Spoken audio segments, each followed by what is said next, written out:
He is alive. I did it. I managed to save your boy's life. After the midwife said this, everyone around the wooden house hugged and cheered together. Meanwhile, Derek lied limp in the midwife's arms, looking left and right trying to determine how bad was his current situation. On lying in bed was supposed to be my mother, and I bet I still have my brother and sister.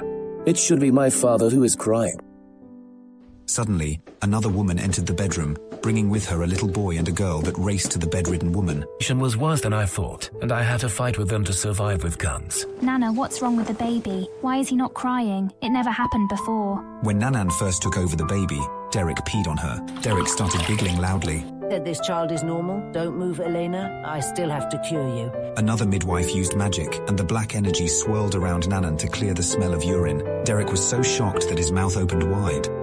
Derek opened his mouth wide in shock and watched as his excrement dried up, crumbled, and turned to dust.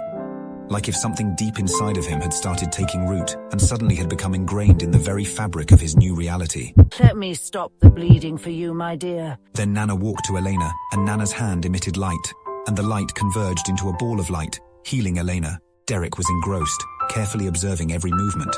Derek's heart changed again. After dark magic, he established a connection with light magic. His reasoning was abruptly interrupted. The woman that had held him until that moment was handing him to his mother. Nana, are you sure he is all right? I'm really afraid something will happen to him. After saying these words, the noisy room became gloomy. To lighten the atmosphere, Derek made a baby crying sound. Nana felt her professional pride hurt by such allegations. She knew Elena since she was still a child. She delivered all of Elena's children. It was the most difficult midwifery in Nana's career. Labor lasted several hours. Irina gave birth with all her might, but the baby was strangled by the umbilical cord and was dying. Nana quickly put the baby under the healing lamp. The baby gradually regained her breath before Nana relaxed. Nana walked up to Elena and stroked her cheek and put the child in Elena's arms. Nana's hand emitted a beam of light that surrounded the baby in the cradle. This energy gave him a lot of power, but this power was about to disappear. Derek recalls memories of his past life, when he got his degree, when he finally left his parents' house, when he hit those bullies. No! Come back to me! Give me my power back! Wrath too. Derek's light stopped dimming and instead grew stronger and stronger.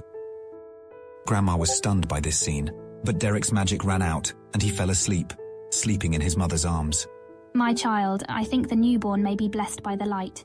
There is no need to worry. Derek's first days as a baby were peaceful, but far from boring. He had no responsibilities. All he to do was eat, sleep, poop, and the occasional baby noise or finger-grabbing routine. He determined that he had two priorities. Number one, learn their language. Number two, he had somehow to figure out magic, or at least its foundations. Derek spent his first day in the new world in bed, together with his mother. Failure after failure, his anxiety grew stronger. Fear of the unknown and of tomorrow started to build up. The final outcome of his first day was zero progress in magic. No progress with language, but his mother seemed to be a good parent, and he finally learned his new name, Lith. The second day, Elena, showing the strength of a wild ox, decided she was sick of resting and got up to help doing the daily chores. Once finished dressing, she walked out the small bedroom and found her older daughter, Eliza, messing with the fireplace. What in the great mother's name do you think you're doing? Lily, the sun is not even out. You should be sleeping. You know you were not allowed to mess with fire. I am sorry, Mom. I just wanted to make you all a surprise. Let you wake up in an already warm house and breakfast ready. Eliza's face showed only sincere concern. There is no need to worry. Silly bee, your mummy is a pro with kids. Elena said while ruffling her hair. Elena shooed her away from the fireplace and with a flick of a finger lighted the fire. In for a... Elena sent Lily opening the window shutters to let the dawn light in while she prepared breakfast. Elena took several vegetables out of a cabinet and proceeded chopping them with a knife. Some had a familiar look to Lith, like some semi-potatoes and odd-coloured carrots. The others were all a mystery. The idea of having such breakfast made Lith almost cry. In his past life, he never liked vegetables. They were all bland-tasting. No matter how much of them he ate, within half an hour he would be hungry again. Elena shoved everything inside a small copper cauldron and with the help of a hook, hanged it on a metal bar over the fire. You are so amazing, Mom. Eliza's eyes were full of admiration. Will I ever be as good as you with magic? Of course you will, silly bee. Elena replied with a kind smile. After a while, everyone woke up to have breakfast together. From what he could see, the house consisted of a big room, used as dining room, kitchen and pantry, with 3 doors that lead to the various bedrooms and nothing else. During the morning, he had the pleasure to discover that in the new world, the daily chores like washing the dishes or cleaning the floors were all performed using magic. When bedtime arrived, Lith was dying to try some magic. He had waited so long for his hands and feet to be finally free. After a full day of thinking, he had decided to try only air magic first, until he was confident enough in his magic control abilities. So he twirled twirled his little arm. Nothing happened. He never expected succeeding at the first try, but he had thought that something would have manifested. Well, I have nothing to lose. Let's give it a try. After some time, Lith started to feel a tingle all around his body, and then the energy seemed to move and condense inside his solar plexus. After a while, Lith felt brimming with power. After holding his breath one last time, he twirled his little arm before commanding. The wind generated barely tweaked his mother's hair, while he... In the following weeks,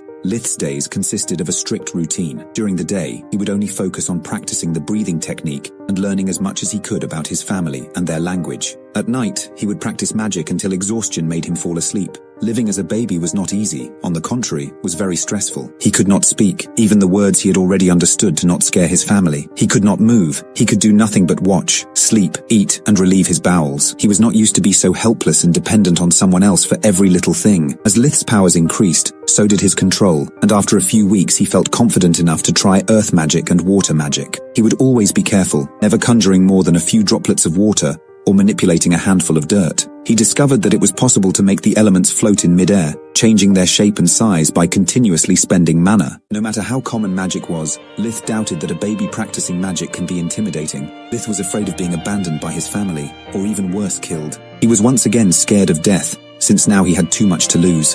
What were the odds to find another world where magic existed? To be born as a baby in a loving family? Zero, none, nada, squat. He had to play his cards well, and play them as close to the vest as possible. Before revealing even a hint of his talent, he needed to know what the standards of that world were.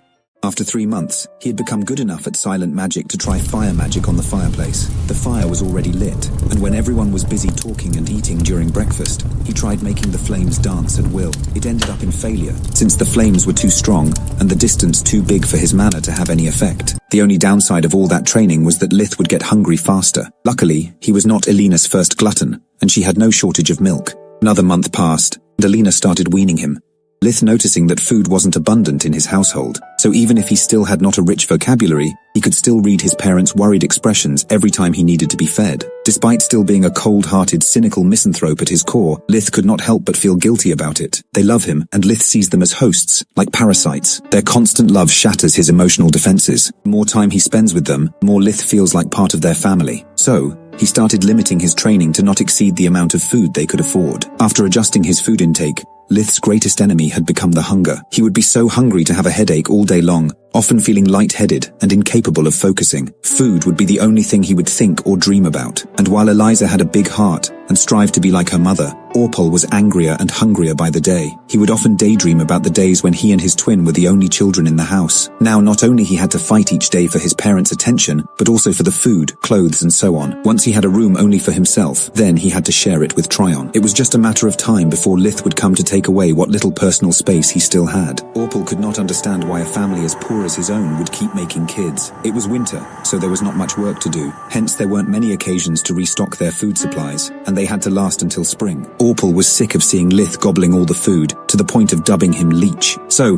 whenever it was his turn to feed the little vermin, he would take some spoonful for himself, but Lith was not easily bullied. As soon as he noticed the spoon was not aimed to him, he would start to cry madly, and Alina would run to his side, foiling Orpal's plan. It was a very bad day for Lith, because it was Orpal's turn to look after him. Both their parents were out. One of the cows seemed to suffer from frostbite, so Orpal took the plate full of creamy soup for the baby, and gulped down a full spoonful. Lith immediately started to cry, but there was no one to hear him. Cry all you want, Leech. Today is just you and I. No one in a shining armor to come to your rescue. After saying that, he gulped down another one. Lith felt like he was going crazy. Once again, he was helpless, his so-called magic useless in time of need. What could he possibly do, aside from blowing his cover, ventilate him, wet him? Using fire was too dangerous. A single meal was not worthy burning down a house. Lith's hunger was eating him, and his rage went above and beyond what he would have ever thought possible. You bastard, he yelled inwardly. Feeling so tough robbing a child, Lith's anger reached a new peak, his hatred burning like a fire. I hope you choke on that spoon, you garbage. Lith waved his arm against Orpal in a final struggle, and then it happened. Lith felt the mana going out to his body, reaching the spoon already in Orpal's mouth, and pushing it down, hard. Orpal started to choke, and after removing the spoon from his throat, he started puking. Lith was so astonished to almost forget about both his rage and hunger. He had discovered something wonderful,